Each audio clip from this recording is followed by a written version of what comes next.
Right. Just put these binoculars on first. Right. My squadron commander called me Incorrigible. Can you believe that? I didn't know what it meant, but I guess it wasn't a compliment. We didn't get on. He was a little man with the voice of a town crier. We nicknamed him the Mighty Mouse.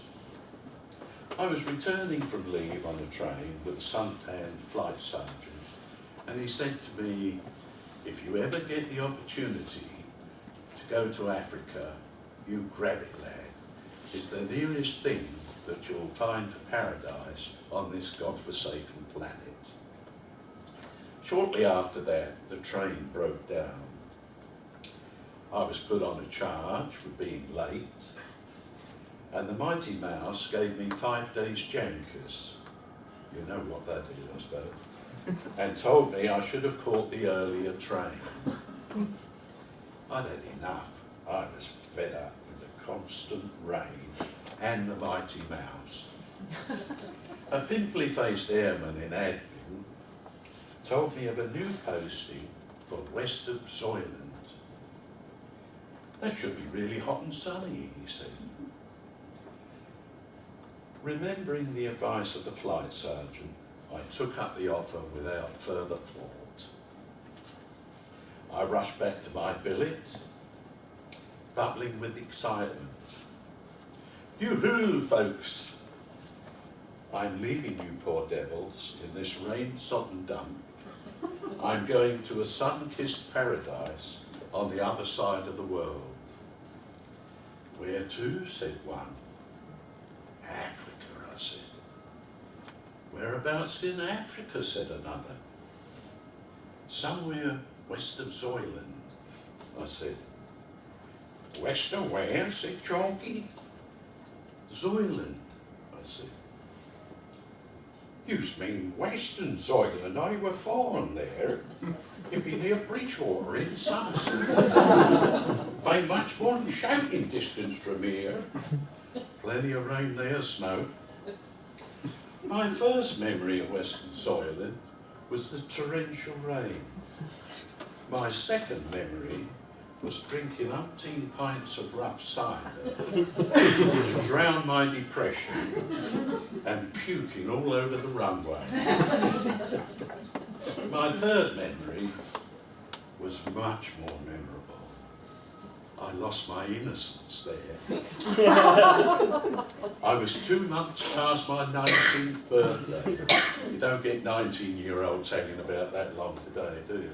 It started with 2 ice cream cones at a bus stop. It was fantastic. I tingled with excitement and memory. I'm tingling now. All over. I can't pursue this episode in my life because in political jargon it would be inappropriate. And I have to watch the old ticker. Now, I've always been a bit of an entrepreneur. When I was at school, I used to sell Andrew's liver salts at tuppence a glass. It's a luxury in those days. I suppose I was a sort of forerunner to eBay without the money. Now, I noticed that everybody went around on bicycles in Western Zoyland. The door of opportunity may have closed in Africa, but it beckoned me at Western Zoyland. I decided to start a taxi service. I'd make loads of money. I couldn't fail. There were a couple of problems to solve. I didn't have a car or the money to buy it. I couldn't drive. And it was illegal to run a business in the services. But these were minor snags. A committed entrepreneur. On the plus side, I could utilise the capital and assets of His Majesty's Air Force to do a bit of private stuff on the side, you know. In a matter of weeks, I purchased my first car for 30 quid, a Morris 10 saloon. Now, my mate Techie offered to help sharpen my driving skills in order for me to pass the test.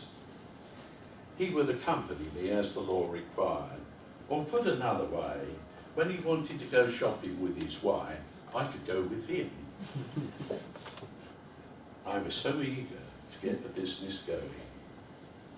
And it was one of these shopping visits to Bridgewater I had my first disaster.